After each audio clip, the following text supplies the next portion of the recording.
Hello friends, आज जो physics का 12th का फिजिक्स का जो है इस अगस्त माह का मासिक परीक्षा का जो है आंसर बना रहे हैं। अगर वीडियो को लास्ट तक देखें, अगर अच्छा लगे तो लाइक कर दें और सब्सक्राइब कर ले ताकि इसी प्रकार से नया नया वीडियो आपको मिलता रहे, और अपने दोस्तों के साथ शेयर कर ले ताकि वो भी इसका जानकारी प्राप्त कर सके। चलिए शुरू करते हैं आज का वीडियो। कहता है आर त्रिज्या वाली एन फेरो वाली किसी वृत्ताकार कुंडली जिसमें आई धारा प्रवाहित हो रही है, उसके केंद्र पर चुंबकीय क्षेत्र समानुपाती होता है। तो चुंबकीय क्षेत्र जो होता है वह समानुपाती होता है। इसमें जो दिया हुआ है त्रिज्या आर दिया हुआ है, पहला सवाल है, इसमें त्रिज्या आर दिया हुआ है और धारा आई है और फेरो की संख्या दिया हुआ है, संख्या n है। तो यहाँ पर जो होता है डी बी बी बराबर होता है mu not I bye 2r। चूँकि ये दोनों टर्म जो होते हैं वो कांस्टेंट होता है, ठीक है। तो आई बटा आर के समानुपाती ये होता है।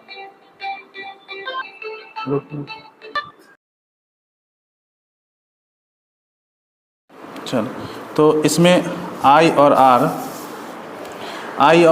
म्यू और आर जो 2 जो है वो कांस्टेंट है, तो ये आई समानुपाती आर के बराबर हो जाएगा। इसका मतलब है कि इसका जो है आंसर हो जाएगा आई और 1 बटा आर के समानुपाती हो जाएगा, ठीक है। दूसरा क्वेश्चन है कि एक 5 टेस्ला वाला चुंबकीय क्षेत्र बराबर होगा। तो ये टेस्ला जो होता है, एक टेस्ला जो होता है वह ये चुंबकीय क्षेत्र का मात्रक है।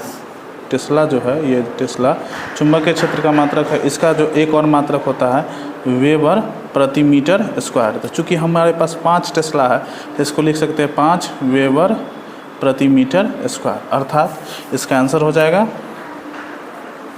चलो आगे, 5 वेबर प्रति मीटर स्क्वायर, ठीक है। अगला है आर त्रिज्या वाले वृत्तीय पथ पर एक समान चाल भी से घूमते इलेक्ट्रॉन का चुंबकीय द्विध्रुव आघूर्ण जो है वह बराबर होता है, इसका होता है ई भी आर बटा 2 के बराबर होता है, ठीक। समान गतिज ऊर्जा, आगे ना सीधा करते, समान गतिज ऊर्जा युक्त प्रोटॉन तथा अल्फा कण किसी एक समान अस्थायी चुंबक क्षेत्र में प्रवेश करते हैं यदि उनके द्वारा दिए गए वृत्तीय पथ की त्रिज्या आर पी और आर अल्फा हो तो, ठीक है। तो इसका जो हो जाता है वो हो जाता है आर पी बराबर हो जाता है आर अल्फा के। इसका सॉल्यूशन अभी नहीं करते हैं क्योंकि सॉल्यूशन करने पर ये बहुत लंबा हो जाएगा, इसका सॉल्यूशन बाद में डाल देंगे। अगला क्वेश्चन है, सीधा यदि किसी लंबे सीधे धारावाही तार प्रवाहित विद्युत धारा क्या है, विद्युत धारा पूछ रहे क्या होगी, यदि तार से 10 सेंटीमीटर की दूरी पर उत्पन्न चुंबक के 2 MT है, माइक्रो टेस्ला है, ठीक है। तो इसका जो हो जाएगा आपका 5 का ये बी हो जाएगा 1000 एम्पियर के बराबर हो जाएगा इसका विद्युत धारा का मान, ठीक। अगला है चुंबकीय क्षेत्र बी तथा बी में स्थित एम चुंबकीय आघूर्ण के धारापाश के अनुभूत बलाघूर्ण टी है, तो इसका मान होगा, मतलब ये बलाघूर्ण का मान हमसे पूछ रहा है। बलाघूर्ण बराबर हो जाता है ये टी, बलाघूर्ण बराबर मास गुने विद्युत चुंबकीय क्षेत्र, ये हो जाएगा। गैल्वेनोमीटर में शंट का व्यवहार होता है। शंट का व्यवहार जो होता है वो शंट का हो जाएगा आपका उच्च धारा से उसे टूटने में बचाने के लिए किया जाता है, ठीक है। अगला है जब किसी एमीटर में शंट किया जाता है तो उसकी माप सीमा जो होती है वह बढ़ती जाती है। उसके बाद लेंज का नियम जो होता है वह ऊर्जा संरक्षण के सिद्धांत से संबंधित होता है, ठीक है। स्वप्रेरण इसको कहते हैं। सेल्फ इंडक्शन जो होता है उसका मात्रक होता है हेनरी होता है, क्योंकि 1 हेनरी बराबर होता है, या स्वप्रेरण होता है वोल्ट बटा 1 एम्पियर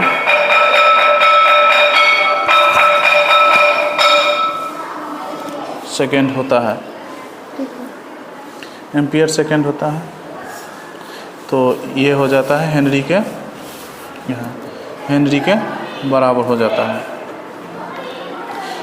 सीधा धातु से बने किसी गोलक में चुंबकीय क्षेत्र में दोलन कराने पर उसकी दोलनी गति जो होती है वह मतलब अवमंदित हो जाती है। ठीक, डायनेमो का कार्य सिद्धांत है, ये विद्युत चुंबकीय प्रेरण पर यह काम करता है। ठीक है, एक कुंडली में 100 प्रेरण गुणांक 5 मीटर हेनरी है। यदि कुंडली में 2 एम्पियर की धारा प्रवाहित होती है तो प्रवाहित की जाए तो उस कुंडली में संबंध चुंबकीय फ्लक्स क्या हो जाएगी? ये हो जाएगी आपका सी हो जाएगी 0.01 हो जाएगी। इसका आंसर हो जाएगा, जैसे मैं यहाँ पर एक 13 नंबर है, एक ये बना, इसमें L दिया हुआ है 5 × 10⁻³ हेनरी ले लेते हैं और I धारा जो है वह 2 एम्पियर प्रवाहित हो रही है। तो इसका फाई बराबर हो जाता है LI होता है। तो L का मान होगा यहाँ पर हो जाएगा 5 × 10⁻³ और गुने में 2, तो ये हो जाएगा 10 अब बटा में ये 10⁻³ है तो ये नीचे चला आएगा, तो 1000 इसको भाग देने पर 0.1 वेबर के बराबर, क्योंकि ये इसका मात्रक होता है वेबर, इसलिए 0.1 वेबर हो गया। अगला है एक चुंबक एक बंद चालक के निकट स्थित है। चालक में उत्पन्न विद्युत धारा जो होती है वो क्या होगी? उनके बीच की, उन चालक और चुंबक के बीच की आपेक्षिक गति होनी चाहिए। ठीक है, तब जा कर के इसमें धारा उत्पन्न की जा सकती है। ठीक, अगला है किसी धारावाही प्रेरित में संबंध चुंबकीय ऊर्जा U और धारा के बीच, प्रवाहित धारा के बीच संबंध क्या होगा? ठीक, तो चुंबकीय 15 नंबर का हो जाएगा, चुंबकीय ऊर्जा जो होती है, चुंबकीय ऊर्जा U होती है ओमेगा के बराबर, और इसको हम और लिख सकते हैं 1/LI²। L जो होता है वह स्वप्रेरण होता है, स्वप्रेरण। तो यहाँ पर इसको लिख सकते हैं U जो समानुपाती हो जाएगा किसके? I² के। ठीक, तो यहाँ U समानुपाती हो जाएगा I² के, इसका संबंध ये हो जाएगा। ठीक, अगला है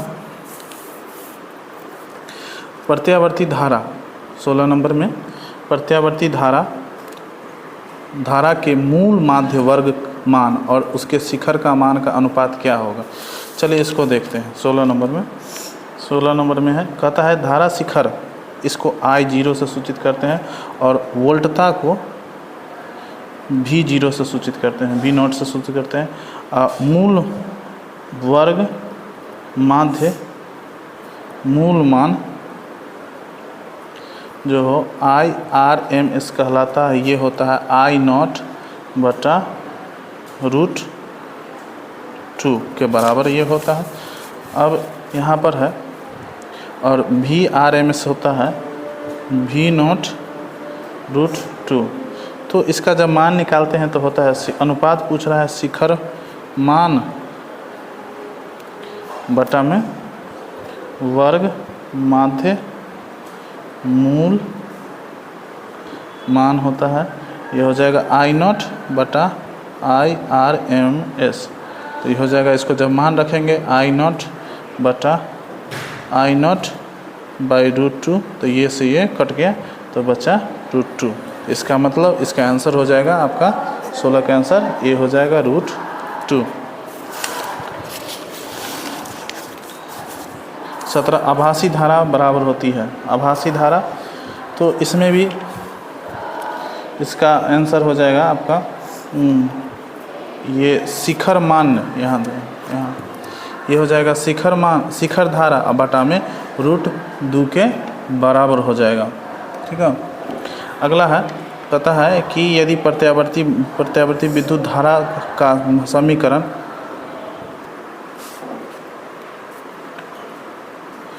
अब 18 नंबर में करा है, एक प्रत्यावर्ती विद्युत धारा का समीकरण I0 sin 100πt है, तो विद्युत धारा की आवृत्ति जो हो जाती है वो 50 हर्ट्ज के बराबर हो जाती है।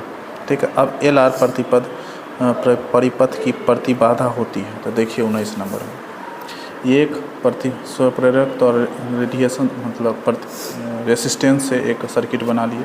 अब प्रतिबाधा जेड बराबर होता है √r² प्लस XL²। ठीक है, XL क्या है, तो ये प्रतिघात कहलाती है। तो XL का फार्मूला होता है ये ओमेगा टी के बराबर होता है, जिसमें L होता है प्रेरकत्व।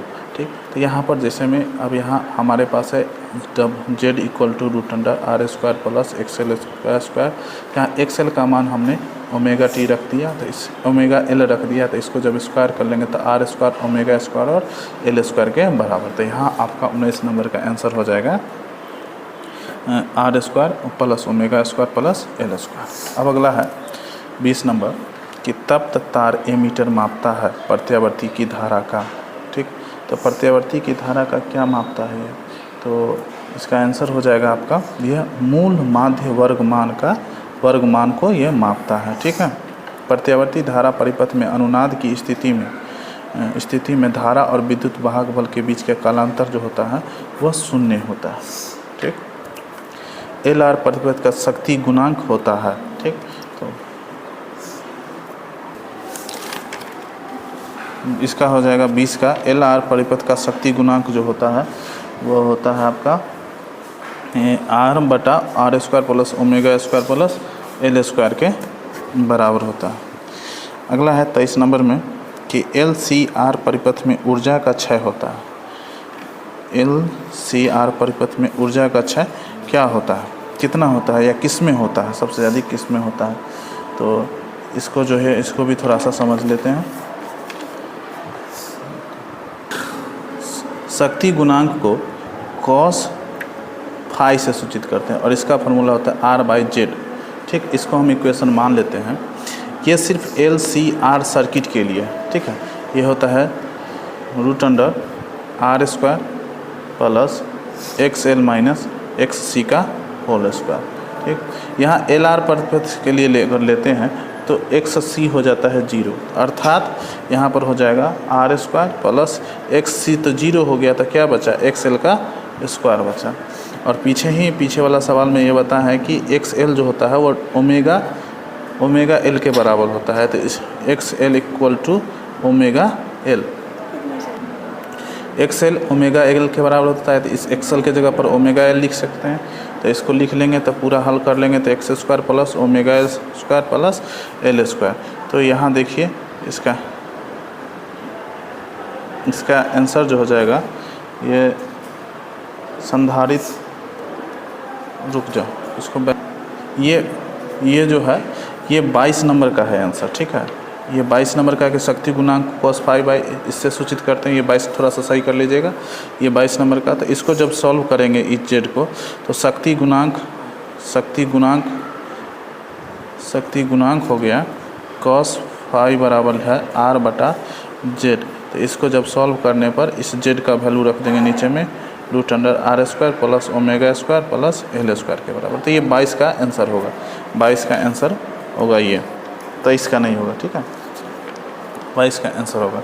अब 23 नंबर में LCR परिपथ में ऊर्जा का क्षय होता है। तो ऊर्जा का क्षय जो होता है वह प्रतिरोधक में होता है। ठीक, अगला है 24 में विद्युत प्रत्यावर्ती धारा परिपथ में यदि धारा I और V के कालांतर फाई हो तो वाटहीन घटक जो होता है I sin फाई के बराबर हो जाता है। ठीक, इसका जो आपका हो जाएगा, इसको छोड़ दीजिए। अगला क्वेश्चन है निम्नलिखित में कौन सबसे अधिक आवृत्ति की विद्युत चुंबकीय तरंग है। तो सबसे अधिक विद्युत चुंबकीय तरंग जो होती है वो होती है वह गामा किरणें सबसे अधिक विद्युत चुंबकीय तरंग होती है। उसके बाद आ जाता है एक्स किरणें बनी होती है। तो एक्स किरणें बनी होती है तो इसको थोड़ा सा समझ लीजिए। एक्स किरणें जो होती है वो होती है आपका कि एक्स किरणें की उत्पत्ति क्या होती है। तो एक्स जो है, एक्स किरण जो है वह विद्युत चुंबकीय तरंग है, विद्युत चुंबकीय तरंग है। या इसको ये भी कह सकते हैं कि इसकी खोज जो है, एक्स किरण के बारे में थोड़ा सा जान लेते हैं। इसकी खोज जो है रोएंटजेन ने किया था, रोएंटजेन ने किया था। ये क्या है, ये कैथोड किरणें पर जब भारी नाभिक जब उच्च गलनांक वाले भारी नाभिक को उच्च ऊर्जा के कैथोड किरणों से बरसाते हैं तो एक्स किरणें का निर्माण होता है। तो ये बनता है विद्युत चुंबकीय विकिरण के कारण बनता है। ये जो होता है विद्युत चुंबकीय विकिरण के से ही बनता है। ठीक, इस प्रकार 27 का हो गया। अब 28 नंबर में कह रहा है कि विद्युत चुंबकीय तरंग संचरण की दिशा जो होती है वह ई बी के समांतर, वेक्टर ई और बी के समांतर। तो एक्स किरणें का तरंग दैर्घ्य जो होता है 0.1 एंगस्ट्रम से लेकर के और 100 एंगस्ट्रम के बीच होता है। तो इसका जो है 29 नंबर में एक्स किरणें का तरंग दैर्घ्य का क्रम होता है। तो ये होता है इसका क्रम 0.1 एंगस्ट्रम से लेकर के 100 एंगस्ट्रम के बराबर। तो इसके बीच में आता है 1 एंगस्ट्रम, इसलिए इसका आंसर 1 एंगस्ट्रम होता है। 2 एंगस्ट्रम जो भी हो इसमें दे सकते हैं। 30 नंबर में कि द्रव्यात्मक माध्यम में विद्युत चुंबकीय तरंग की चाल निर्भर नहीं करती। सबसे पहले आप लोग जो है इसमें से 25 को बनाना आता है। आप लोग 25 का ही जवाब देंगे। जानकारी के लिए आप 30 को रखिए और इसका सॉल्यूशन भी देखते रहिए ताकि बार बार आपको ये क्वेश्चन जो है मेन परीक्षा में आपको हेल्प कर सकता है। इसलिए इसको देखते रहिए बार बार और इसका सॉल्यूशन भी आप लोग करते रहिए। हो सके तो ऑब्जेक्टिव क्वेश्चन का अध्ययन बेसिक कीजिए ताकि जो है आपको सॉल्व, और परीक्षा में इसका 25 का 25 ही बनाइएगा, ज़्यादा नहीं बनाइएगा। 1-2 क्वेश्चन गलती भी होना चाहिए ताकि लगे जो क्या है, लेकिन मैंने जो आपको सारा बताया वो सारा का सारा सही ही है।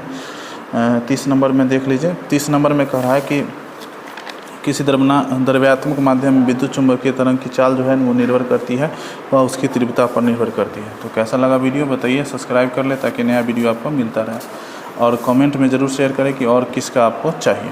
ठीक, धन्यवाद।